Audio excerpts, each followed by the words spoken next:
Hey friends, welcome back to my channel. I know it's been a while. I'm sorry.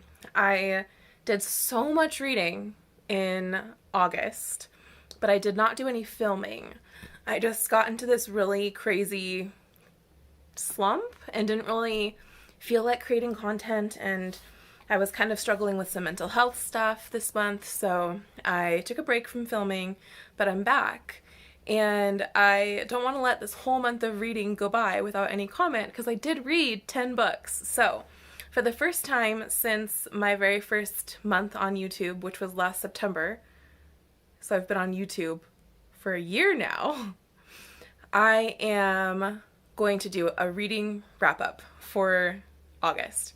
So without further ado, I'm just going to run through really fast what I read and what my general ideas were and thoughts on the books that I read. The first book that I read in August was Before the Coffee Gets Cold, and this is a series of kind of related short stories about this cafe where you can go and sit in a particular seat in this cafe and go back in time, but you have to come back before your coffee gets cold or else you get stuck in this like ghost-like state. And some of it was really good. I almost wonder if some of the story was lost in translation because I feel like it could have been really powerful if the writing had been slightly different. My cats are playing. I just feel like the impact could have been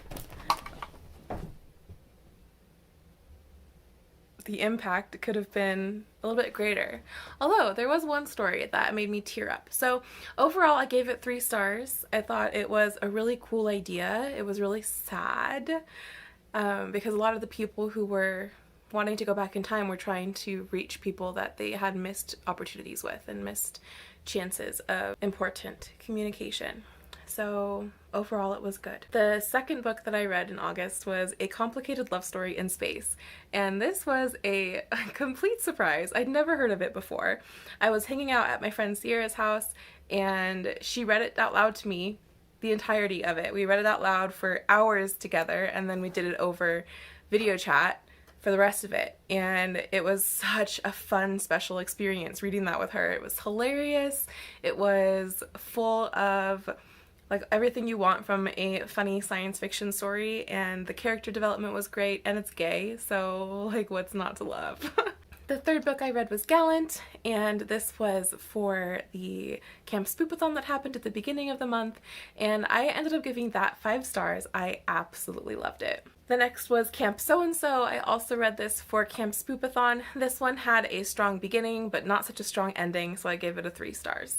I'm going by these ones really fast because they were in my last vlog. The next book I read after Camp So-and-So was the sequel to Just One Damned Thing After Another, which is the Chronicles of St. Mary's, and it is about time-traveling historians, and they go and watch historical events that are significant, that there is some question about what actually happened in order to find out the truth behind the stories and the legends.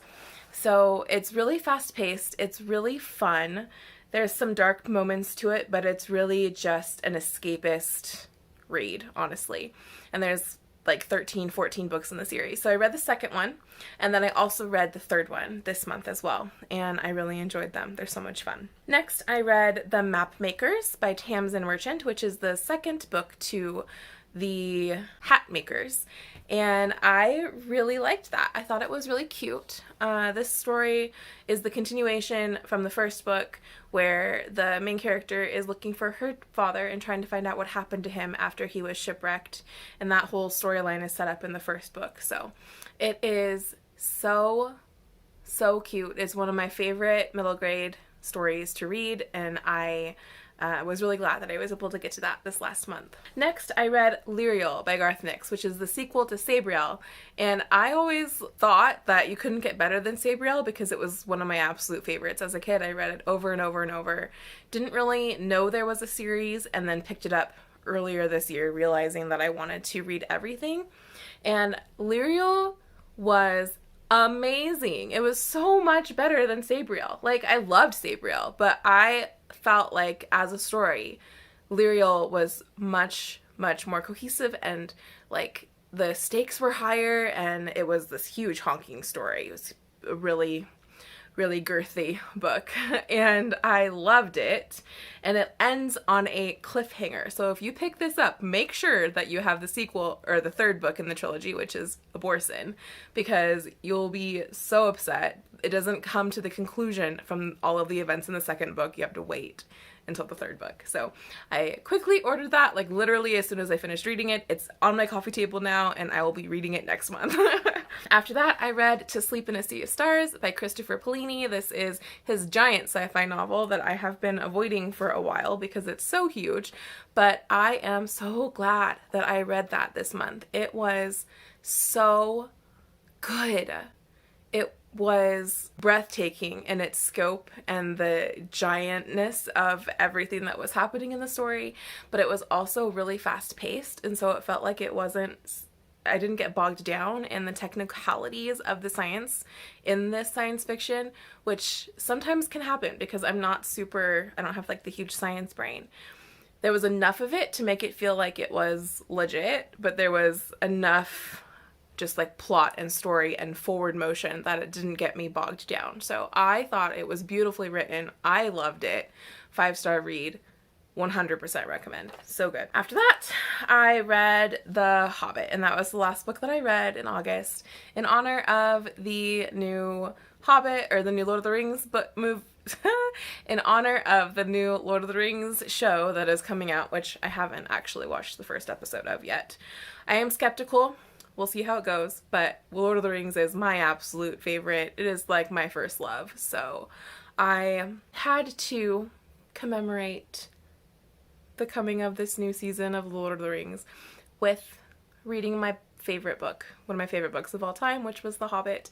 And once again, I actually read this out loud to my friend Sierra, and the experience of reading it with her was so special, and it was so much fun. The Hobbit is such a whimsical, fun story to read out loud to. It feels like it's meant to be spoken aloud, like a true storytelling.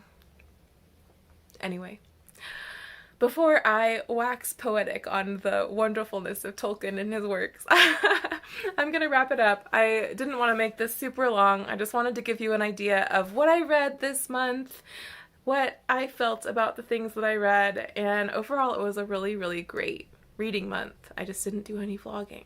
So coming up pretty soon, I'll be doing my tarot TBR, so you'll have that to look forward to hopefully by the end of next week. Thank you for sticking around on my channel if you're still here during my month of silence, and I am so looking forward to the fall season and all of the fall content that I'm planning on creating as the season progresses. So stick around if you're interested in that. Thank you so much for watching this video. Give it a like and subscribe to my channel if you liked it, and I will see you in the next one. Take care.